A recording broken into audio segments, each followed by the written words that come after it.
पादम्बुजरेणयानं तान् निजाचार्यान् प्रणमामि मुहुर्मुहुः। यदनुग्रहतो सन्तु सर्वदुःखातिगो तमहं सर्वदा वन्दे श्रीमद्वल्लभनन्दनम्। अज्ञानतिमिरान्धस्य ज्ञानाञ्जनशलाकया चक्षुरुन्मीलितं येन तस्मै श्रीगुरवे नमः। नमामि हृदये शेषे लीलाक्षीराब्धिसायिनं लक्ष्मीसहस्रलीलाभिः सेव्यमानं कलानिधिं। चतुर्विंशतिभिस्तथा षड्भिर्विराजते योऽसौ पंचधारितये।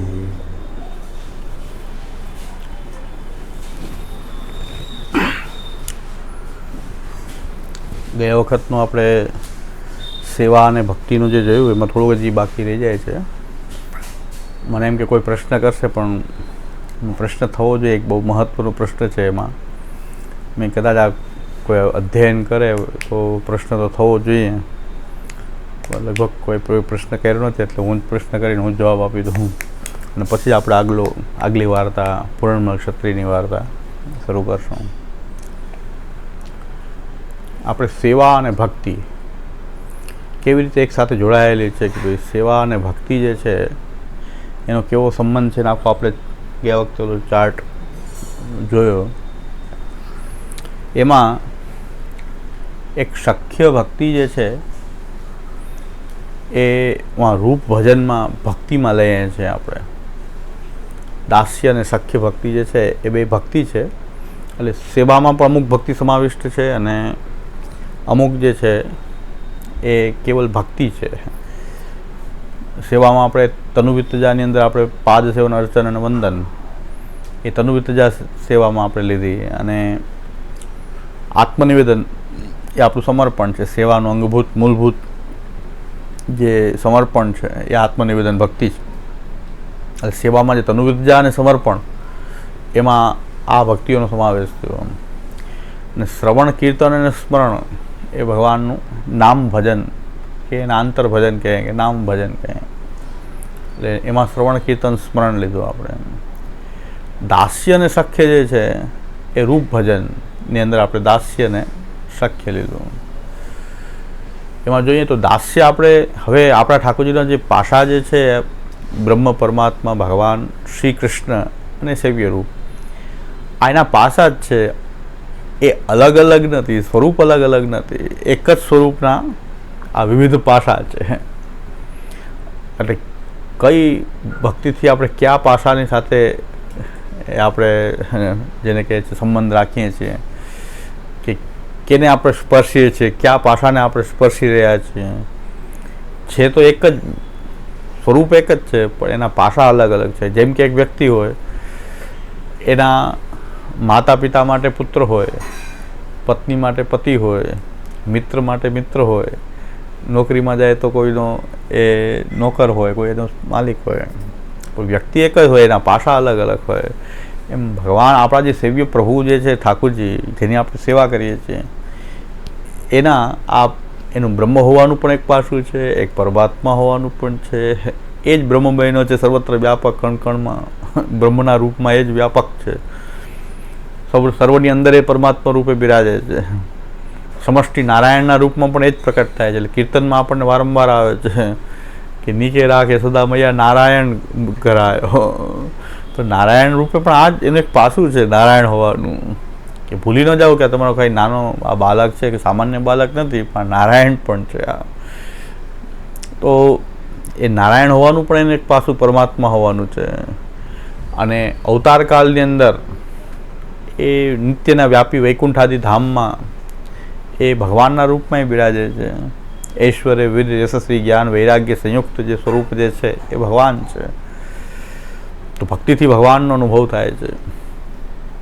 ભજો તો ભગવાનના પાસાનો અનુભવ થાય. જે ભજતા નથી એની માટે એ ભગવાનના પાસાનો સ્પર્શ થઈ શકતો નથી. પણ એ ભગવાન ભક્તોની વચ્ચે લીલા કરવા માટે અવતાર કાળમાં કૃષ્ણ રૂપે પ્રકટ થઈ જાય, અખંડ પૂર્ણ રૂપે એ શ્રી કૃષ્ણ રૂપે પ્રકટ થઈ જાય સારસ્વત કલ્પમાં.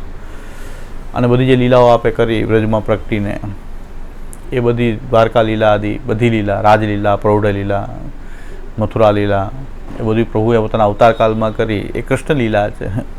ત્યારે એ સ્વરૂપ શ્રી કૃષ્ણ છે. પણ ત્યારે બ્રહ્મ પરમાત્મા ભગવાન નથી એમ તો ના કહી શકાય. કૃષ્ણ રૂપે પ્રગટાય ત્યારે પણ એ બ્રહ્મ પરમાત્મા ભગવાન છે.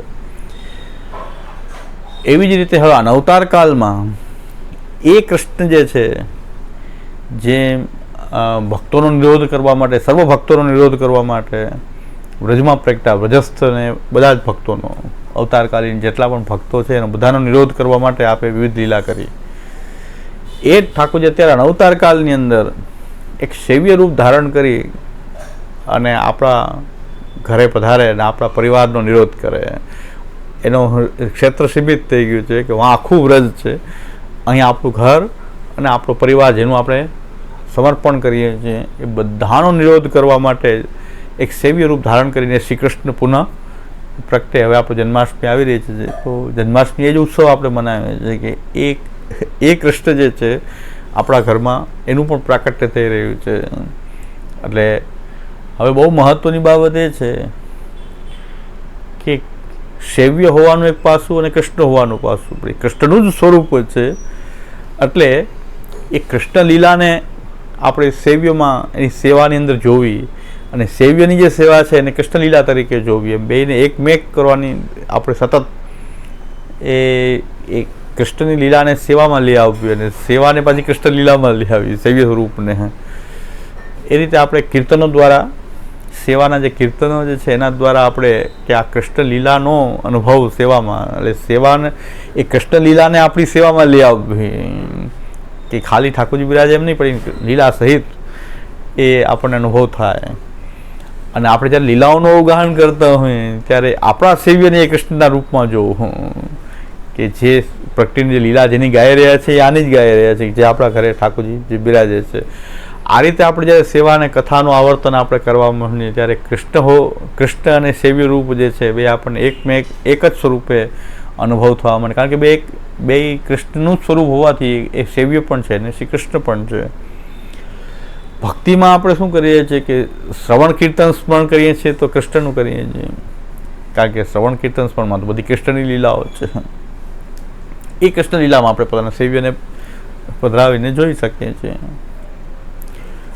પછી પાદ સેવન વંદન અર્ચન તો એ કૃષ્ણનું ન થઈ શકે, કારણ કે કૃષ્ણનું એ રૂપ તો આપણી પાસે નથી. તેની માટે કોઈક રૂપ કૃષ્ણનું જોઈએ તો આપણી સેવામાં જે સ્વરૂપ બિરાજે છે ત્યાં આપણે પાદ સેવન અર્ચન વંદન એ સ્વરૂપમાં જ કરશું. કૃષ્ણને વંદન કરવાનું મન થાય પણ કૃષ્ણને એ સારસ્વત કલ્પમાં કેમ વંદન કરવા જવું, તો એને આપણે એના રૂપમાં વંદન કરીએ, પાદ સેવન કરીએ, એના ચરણારવિંદનું સેવન કરીએ, ચરણ સ્પર્શ કરીએ તો એ આપણા સેવ્ય સ્વરૂપમાં જ કૃષ્ણની સેવા થઈ શકે.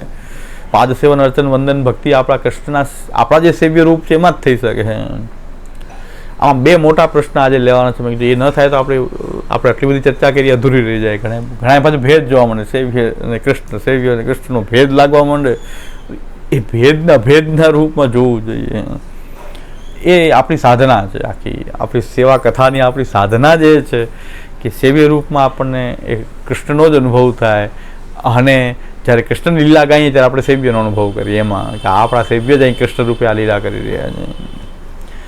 અત્યારે હમણાં પ્રશ્ન ચાલે છે ને બધો ભાવનો બહુ પ્રશ્ન ચાલે છે. તો એ ભાવની પણ આપણે ચર્ચા કરશું કે ભાવ કેવો હોવો જોઈએ. જેમ શ્રીનાથજીના પ્રશ્નમાં પણ આ પૂર્ણમ ક્ષત્રિયની વાર્તા તો ફૂલ ફ્લેજ આપણે શ્રીનાથજીનું અવગાહન કરશું. શ્રીનાથજીના સ્વરૂપનું, મંદિરનું બધું એ જ પ્રશ્ન પૂર્ણમ ક્ષત્રિયની વાર્તા હવે આપણે શરૂ થશે. એમાં શ્રીનાથજીનું આપણે પૂરેપૂરું આપણને ખ્યાલ આવશે, ઇતિહાસનો પણ ખ્યાલ આવશે, સિદ્ધાંતનો પણ ખ્યાલ આવશે. પૂર્ણમ ક્ષત્રિયની વાર્તામાં કે શ્રીનાથજીના મંદિરની શું વ્યવસ્થા આદિ થઈ, કેવી રીતે શરૂઆત થઈ. મારામાં ભાવ છે, મારો ભાવ છે, એ ભાવ આપણે ચાલે નહીં, પુષ્ટિ માર્ગમાં નહીં ચાલે. તો પહેલાં તો એ ભાવ આપણે પુષ્ટિ સંપ્રદાયમાં છીએ તો શ્રી મહાપ્રભુજીને અભિપ્રેત છે એવો ભાવ છે કે નહીં એ આપણે જોવું પડશે કે મહાપ્રભુજીને કેવો ભાવ અભિપ્રેત છે. કારણ કે આપણે સંપ્રદાય તો શ્રી મહાપ્રભુજીથી જ આપણું ડાયરેક્ટ કોન્ટેક્ટ કરવા જતા હોય તો એ વસ્તુ અલગ છે. એટલે શ્રીનાથજીના પ્રશ્નમાં એ જ કીધું કે શ્રીનાથજીને માનનારા અમુક શ્રીનાથજી બાપા સહાયવાળા જે છે ને એ મહાપ્રભુજી સાથે લેવા દેવા નથી ને ડાયરેક્ટ શ્રીનાથજી સાથે એનો કોન્ટેક્ટ છે. એ મહાપ્રભુજી સાથે કાંઈ એને ખબર જ નથી, પુષ્ટિ માર્ગની ખબર નથી, મહાપ્રભુજીની ખબર હોય તો એને મહાપ્રભુ સાથે લેવા દેવાના, શ્રીનાથજી સાથે લેવા દેવાના. એક પ્રકારના એવા શ્રીનાથજીના કહેવાતા ભક્તો એવા પ્રકારના પણ હોઈ શકે. અને એક શ્રી મહાપ્રભુજી દ્વારા એટલા અનન્ય ભક્તો છે પુષ્ટિ માર્ગમાં તો કે શ્રીનાથજીની બધી સેવાની આજ્ઞા હોવા છતાં કૃષ્ણ ભટ્ટ ચરણ સ્પર્શ નહોતા કરતા કે શ્રીનાથજીનું સ્વરૂપને હું શું જાણું, આપ કરાવો તો હું કરું, આપ કરાવો તો ગુસાઈજી કે તો, બાકી સેવાની આજ્ઞા હતી, સેવા કરતા. પોતાની મેળે ક્યારે ચરણ સ્પર્શ પણ ન કરતા શ્રીનાથજીને, સેવામાં અંદર હોય. બીજા અત્યારે એવા ભક્તો જાગ્યા છે કે લાખ 2 લાખ રૂપિયા 5 લાખ રૂપિયા આપી મુખિયાને ફોડીને પણ ચરણ સ્પર્શ કરવા ઈચ્છે છે અને પાછલા બારણે થતું આવ્યું છે શ્રીનાથજીમાં. શ્રીનાથજીને ચરણ સ્પર્શ 2, 5, 10 લાખ, અત્યારે બહુ એનો ચાર્જ વધી ગયો છે કારણ કે મોજાજીનો ચાર્જ 2.5 લાખ રૂપિયા થઈ ગયો. મોજાજી એમને પધરાવતા પ્રસાદી એ 2-2.5 લાખ રૂપિયામાં બધું. શ્રીનાથજીની એક વસ્તુ વેચાય ને એવું ન બને એવો આપણે માહોલ ઊભો કરી દીધો. મોજાજી પ્રસાદી વડા થયા હોય તો કોઈને પધરાવે, એમને પેલા પધરાવી દેતા. શ્રીનાથજીના પ્રસાદી વસ્ત્ર પધરાવી દેવા, બધાનો ચાર્જ લે. તો ગોસ્વામી બાળકો જ્યારે સેવામાં અહીંયા પધારતા તો કદાચ દર્શનમાં પધારે તો માલા બીડા આપવાની રીત, શ્રીનાથજી માલા બીડા, શ્રીનાથજીના પ્રસાદી માલા બીડા ગોસ્વામી બાળકોને આપતા. હવે એ પણ બંધ થઈ ગયું છે, એક જ વાર આપવા એમ. ત્યાં તો રોજ અમે સેવામાં જઈએ તો રોજ આપતા, હવે એક જ વાર, પહેલી વાર છેલ્લી વાર. પાછા હવે એમ થાય કે પાછા વિજય થાવ છો ત્યારે આપી દઈએ. બીડું નહીં આપવાનું, વેચા વગર, કારણ કે બાળકો ફ્રીમાં લે ને એનો ભાવ તો આવતો હોય ત્યાં સુધી આ બધી ફ્રીમાં શું કામ જવું જોઈએ. કોઈ વસ્તુ મેવાનું દૂધ નહીં, શ્રીનાથજીનું મંગલાનું દૂધ, મેવા બધું વિક્રય સિવાય બીજી વાત નહીં. એટલે એક પણ આપણા તો એવા અનન્ય ભક્તો હતા કે મહાપ્રભુજીની આજ્ઞા અનુસાર શ્રીનાથજીની સેવા કરવી. શ્રી મહાપ્રભુજી ના પડે તો નહીં, જ્યાં મહાપ્રભુજીની મર્યાદા ન હોય તો નહીં. કારણ કે કૃષ્ણ ભટ્ટની વાર્તામાં સ્પષ્ટ રાખે ચરણસ્પર્શ તો મને સેવાની આજ્ઞા છે. ચરણસ્પર્શ હું શું જાણું શ્રીનાથજીના સ્વરૂપને, આપ જણાવો. હું આપના દ્વારા જ મારો સંબંધ શ્રીનાથજી સાથે હોય એવો કૃષ્ણ ભટ્ટનો એવો ભાવ હતો. તો એવી જ રીતે કોઈ પણ ભગવત ભાવ, એ ભગવત ભાવ શ્રી મહાપ્રભુજીને જે અભિપ્રેત છે એ પ્રકારનો આપણો ભગવત ભાવ છે કે નહીં, એ તો શ્રી મહાપ્રભુજીના ગ્રંથો, સિદ્ધાંતો, આપનું સ્વરૂપ, સર્વોત્તમ સ્તોત્ર, એની ટીકાઓ, એ આપણે જોઈએ તો ખબર પડે કે શ્રી મહાપ્રભુજીનો ભાવ કેવો છે. અન્ય સંપ્રદાયના કોઈ આચાર્યો છે એને કૃષ્ણ પ્રત્યે ભાવ છે, અને શ્રી મહાપ્રભુજીનો કૃષ્ણ પ્રત્યેનો ભાવ છે, એમાં પણ ઘણો બધો ફરક છે. આપણે તો શ્રી મહાપ્રભુજીના માર્ગમાં હોઈએ, કંઠી જો શ્રી મહાપ્રભુજીની આપણે બાંધી હોય તો આપણે તો શ્રી મહાપ્રભુજી જે આજ્ઞા કરે એ પ્રકારનો ભગવત ભાવ આપણી અંદર થવો જોઈએ. એના માટે તો મહાપ્રભુજીની એક જ આજ્ઞા છે કે તમને કોઈ ભાવ હજી તમને દાન ન થયું તો લૌકિક ભાવો ભગવાનમાં ન કરવા, પણ સર્વ ભાવે એના ભજનની ઉદાદી, પ્રભુ મારું સર્વસ્વ છે એવા ભાવથી પ્રભુની સેવા કરવી.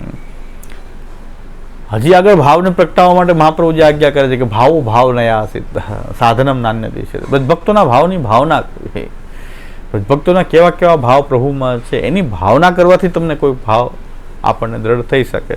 ડાયરેક્ટ મને કોઈ ભાવ છે, અત્યારે બધાને ભાવ જાગૃત થઈ ગયો છે, એ મહાપ્રભુજીને એ અભિપ્રેત પ્રકાર નથી. મહાપ્રભુજી કહે છે બ્રજભક્તો, પોતાને પણ નથી કહેતા કે મારામાં ભાવ છે એવું નહીં. બ્રજભક્તોને જે ભાવ છે, તો અહીંયા સ્પષ્ટ મહાપ્રભુજી ગોપિકા ગુરુવઃ પ્રોક્તા, અને ભાવનયા સિદ્ધ, ભાવના કરું તો આપણે ભાવના વગર ભાવ દ્રઢ કેમ થઈ ગયો?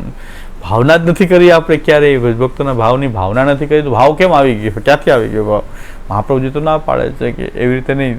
અને હોય તો ક્યાંક લૌકિક ભાવ હશે, ક્યાંક લૌકિકતાવાળો ભાવ હશે, કે અલૌકિક ભાવ તો નહીં હોય, નિર્ગુણ ભાવ તો નહીં હોય, ભક્તિનો ભાવ તો નહીં હોય, પણ ક્યાંક બીજો લૌકિક ભાવ પણ હોઈ શકે ને. તો લૌકિક ભાવો પણ આવી શકે છે આપણી અંદર, કારણ કે લૌકિકતા જ ભરેલી છે આપણામાં. તો આપણી અંદર જે ભાવ જાગૃત થઈ જાય છે મહાપ્રભુજીના સંબંધ વિના, એ ભાવ તો લૌકિક જ હોય છે.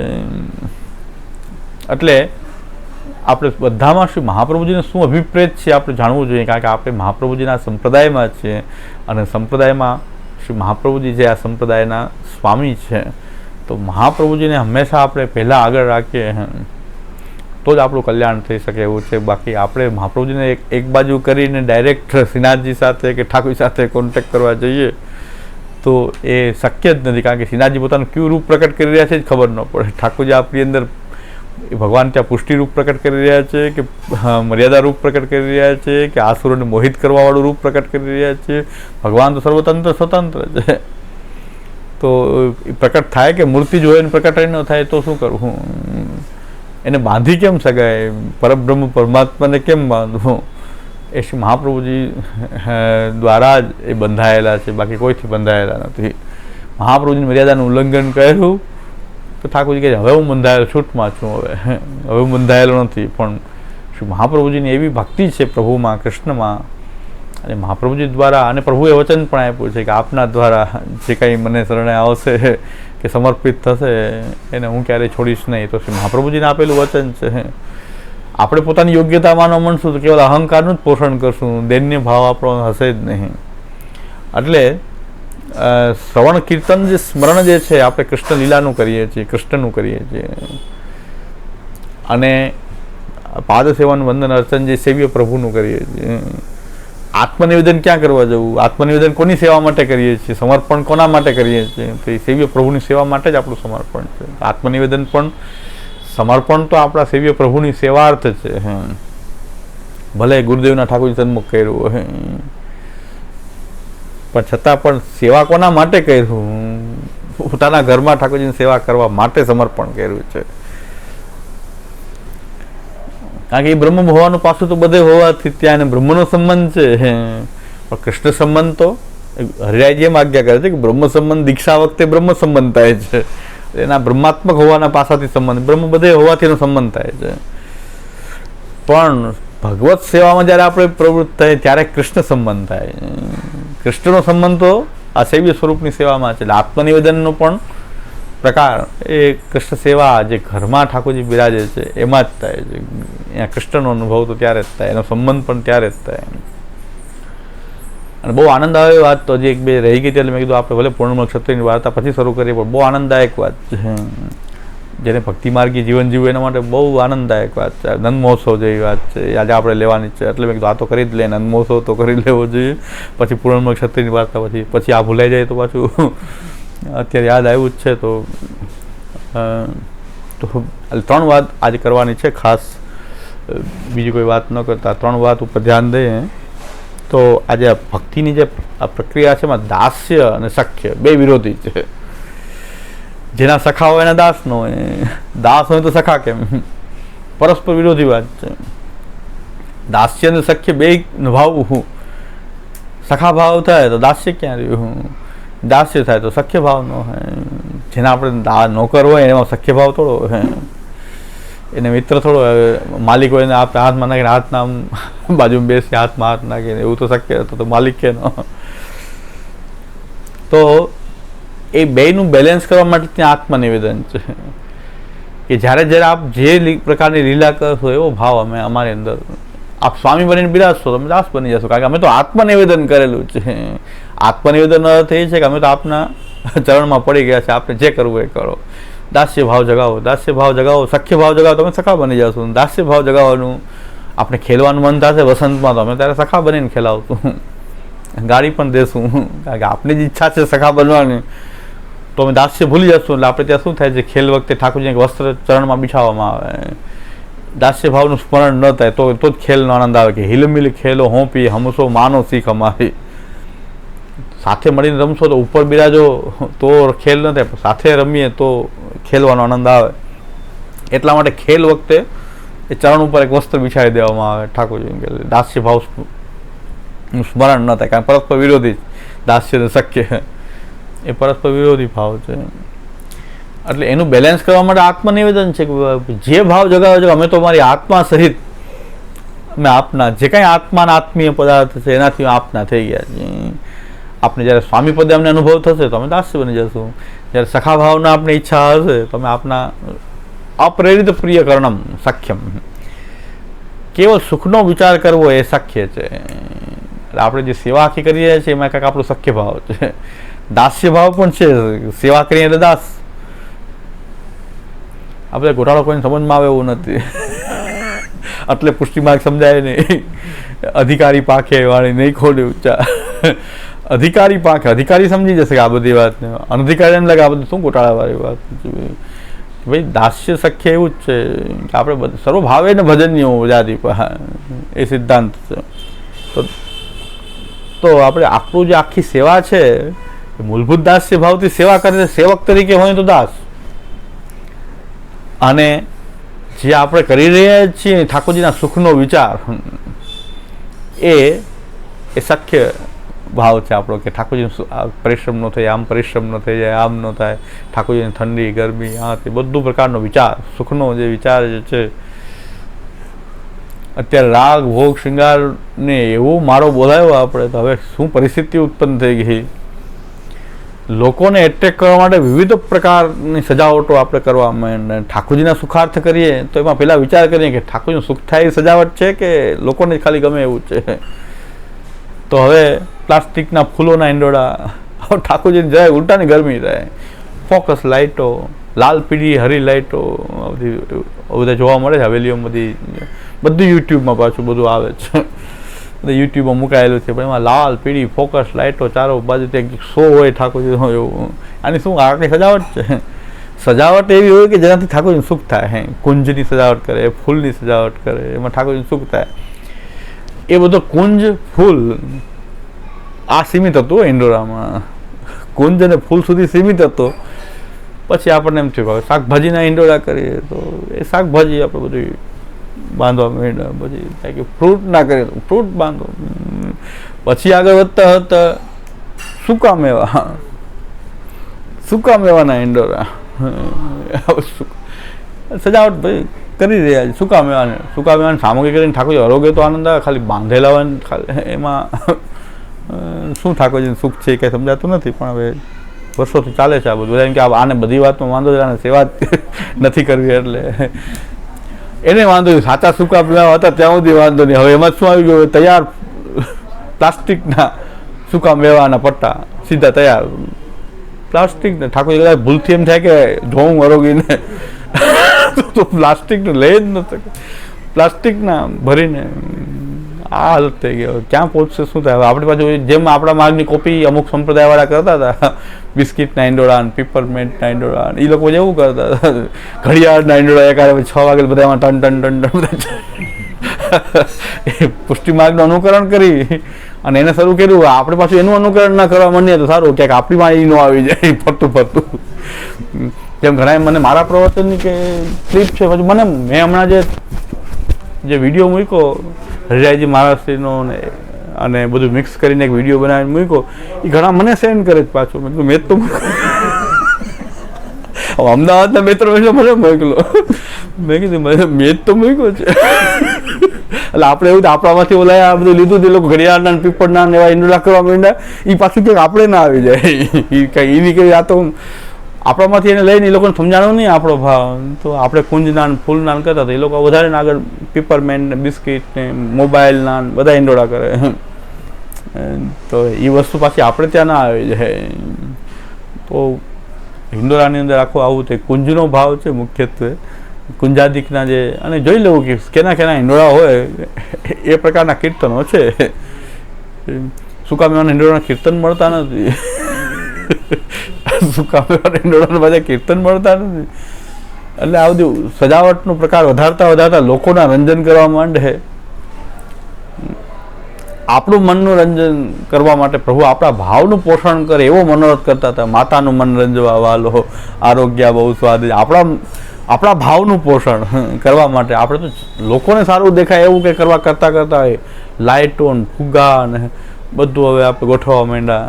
ફુગ્ગાના ઈંડોળાય થતા બીજા સંપ્રદાયમાં, આપણામાંથી કોપી કરીને એ લોકો ફુગ્ગાના ઈંડોળાય કરતા. આપણે ત્યાં તો ભગવત સુખ થાય એવું. એટલે એ પ્રકારની કુંજાદિકની સજાવટ આપણે કરતા હતા. ફૂલની સજાવટ કરતા હતા કે ઠાકોરજીના સાચા ફૂલો, એની સુગંધ આવે, ઠાકોરજીને આનંદથી બિરાજે. એ પ્રકારનું આ ઋતુ પાવસ ઋતુ કહેવાય. એટલે એમાં બધું ફલ ફૂલ બધી જગ્યાએ ખીલા હોય, કુંજો ખીલી હોય, ખૂબ વરસાદ થયો હોય, લીલોતરી હોય, તો એવું કુંજાદિકની સજાવટ કરીને ઠાકોરજીને એવો અનુભવ કરાવતા હતા. એ વધતા વધતા એ ક્યાં ક્યાં પહોંચ્યું ને હવે આગળ પાછું હમણાં એક જગ્યાએ જોયું, મેં કીધું આ તો હમણાં એક ઇન્ડોરા જોયા મેં મિશ્રીના, મેં કીધું આ બધું રસ થશે ને ભાઈ, લાઇટો ફિટ કરી તો પછી રસ થશે ને બધું ઠાકોરજી ઉપર આવે ને કીડીઓ આમાં લાગે, બીજું તો મિશ્રીના ઇન્ડોરા સિક્કાના, ક્યાં રૂપિયાના સિક્કાના. એટલે સખ્ય ભાવ આપણો ભૂલાઈ ગયો, પ્રભુ પ્રત્યેનું સખ્ય ભૂલાઈ ગયું. સુખ થાય એના માટે કરતા હતા આપણે કે ઠાકોરજીને રાગ રંગ મેં ચતુર સુર પ્રભુ कैसे સુખ ઉપજાય. તો રાગ રંગ મેં ચતુર સુર પ્રભુ कैसे સુખ ઉપજાય, એને કેમ સુખ થાય? આ જ ભાવ હતો આપણો, સખ્ય ભાવ હતો, અપ્રેરિત પ્રિયકરણમ. એ સેવ્ય પ્રભુમાં જ થઈ શકે. એ સખ્ય ક્યાં કરવા જવું? કૃષ્ણના સખા બનવા તો લીલામાં કેમ જવું? પણ આપણા ઠાકોરજીમાં આ સખ્ય ભાવ આપણે વિચારી શકીએ. કૃષ્ણની સખા ભાવ આપણો તો એ નિત્ય સેવામાં જે સુખ વિચારીએ છીએ આપણે ઠાકોરજીનું, એ જે શ્રી મહાપ્રભુજીનો ભાવ છે, એ ભાવ સખ્ય ભક્તિનો ભાવ છે. અને બીજું આપણે જ્યારે પ્રવાસમાં ઠાકોરજી પધરાવી જાય ત્યારે મર્યાદાનો જે લોપ થઈ જાય ને આપણે ઝાંપી આપણી બાજુમાં રાખી દઈએ તો ઠાકોરજી આપણી બાજુમાં પોયડા હોય, આપણી બાજુમાં બિરાજતા હોય, ત્યાં હું તો ઠાકોરજીનું સખ્ય ભાવ માનું છું કે અહીં ઠાકોરજી સખ્ય ભાવનું દાન કરી રહ્યા છે કે ઠાકોરજી ઝાંપી આપણે આપણી સીટ બાજુમાં પધરાવી દેતા હોય ત્યારે પણ બહાર પધારે ત્યારે ઠાકોરજી આપણી સાથે સખ્ય ભાવ, એક સખાની જેમ આપણી સાથે સખ્ય ભાવનું દાન કરી રહ્યા એની કૃપાથી, ત્યારે આપણે એવો ભાવ થાય કે આપણી સાથે ત્યાં બધી જગ્યાએ બધી સગવડતા તો હોય નહીં, તો જ્યાં આપણે રહે ત્યાં ઠાકોરજી પધરાવીને ઝાંપીજીને ત્યાં જ રાખતા હોય. અને બીજા રૂમ એક બે રૂમ રાખી શકાય એવું નથી, બીજા રૂમમાં ઠાકોરજી રાખવું ગમતું નથી. ભાઈ આપણે અહીંયા બીજા રૂમ ખાલી રાખીને બહાર તાળું રાખીને ઠાકોરજી બિરાજાવે તો એ અનુકૂળ આવતું નથી, કારણ કે આ હજારો વર્ષ પછી મળ્યા છે ને તો પાછળ ક્યાંક એ રૂમ કોઈક તાળું તોડી શકે ને, તો તાળું તૂટી તો હજારો વર્ષ પછી મળેલા છે પાછા, તો પાછા ક્યાંક અંતર્ધ્યાન ન થઈ જાય. તો એ બાજુમાં જોયા કરીએ કે છે ઝાંપી આપણી પાસે તો જ ચાલે, બાકી બહાર તો બીજો એક રૂમ તો એક વધારે રાખી લઈએ આપણે, ચાલો એમાં વ્યવસ્થા થઈ જાય ઠાકોરજીની અલગ. પણ ત્યારે સખ્ય ભાવનો જ વિચાર કરીએ કે ભાઈ અમારી સાથે જ રહો, આ રૂમમાં અમે છે ત્યાં જ રહ્યો, બાકી બીજા ભરોસો ન થાય ક્યાંક પધરાવવા એ તો પછી તાળું તૂટી શકે ને કોઈ ગમે થઈ શકે. તો સખ્ય ભક્તિનું આ રીતે પ્રભુ દાન કરી રહ્યા છે. પણ પ્રશ્ન એ છે કે જે થવો જોઈએ પ્રશ્ન કે સખ્ય ભક્તિ તો આપણે સેવામાં કરી રહ્યા છીએ, તો આ સેવાના પાર્ટમાં નહીં ને ભક્તિના પાર્ટમાં કેમ રાખ્યું? આપણે બે આખો એક ચોરસ બનાવ્યું સેવા ભક્તિનું, એમાં એક બાજુ સેવાનો પાર્ટ છે તનુવિતજા અને સમર્પણ, એક બાજુ ભક્તિ છે રૂપ ભજન અને નામ ભજન. તો રૂપ ભજન તો છે પણ એ તો થઈ રહ્યું છે સેવામાં, તો પાદ સેવન વંદન અર્ચન સાથે શક્ય હોવું જોઈએ. એની બદલે આપણે અહીંયા રૂપ ભજનમાં રાખેલું છે. તો કારણ કે સખ્ય તો આપણા ઠાકોરજીનું જ કરી રહ્યા, તો સેવ્યના પાર્ટમાં સેવાના પાર્ટમાં આવવું જોઈએ. ભક્તિમાં કેમ? કારણ કે સેવાની અંદર થતી ભક્તિ હો, પાછું ભક્તિની સેવા પછી કેવી રીતે અમુક કેવલ ભક્તિ અને અમુક સેવામાં થતી ભક્તિનું આવર્તન. તો આ સખ્યને અહીંયા લેવું જોઈએ, એની બદલે દાસ્ય ભલે ત્યાં હોય ચાલો વાંધો નહીં, પણ એને આપણે સખ્યને સેવાનો તો મુખ્ય ભાવ તો સખ્યનો જ છે, સુખ વિચારવાનો તો એ મેઇન સેવાનો ભાવ તો એ જ છે. તો એને રૂપ ભજનમાં લીધું પણ અહીંયા તનુવિતજામાં કેમ ન લીધું? તો આનું મને એવું લાગે છે આમાં તાત્પર્ય કે પાદ સેવન વંદન અર્ચન જે છે એમાં આપણે અંદર સુખ વિચારવાનો ભાવ હોય કે ન હોય તો પણ થઈ શકે,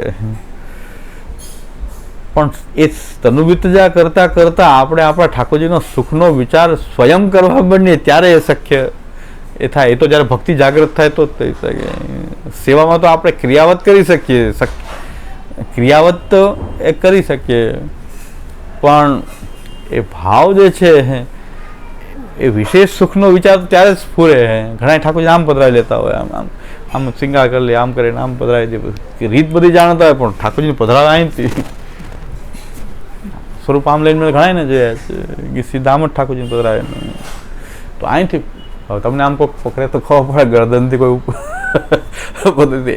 તો એમાં સુખનો વિચાર એની અંદર ક્રિયા પાછ અંદર અડચણ તત્સિદ્ધે તનુવિત જ આ થઈ રહી છે. બધું બરાબર છે. હજી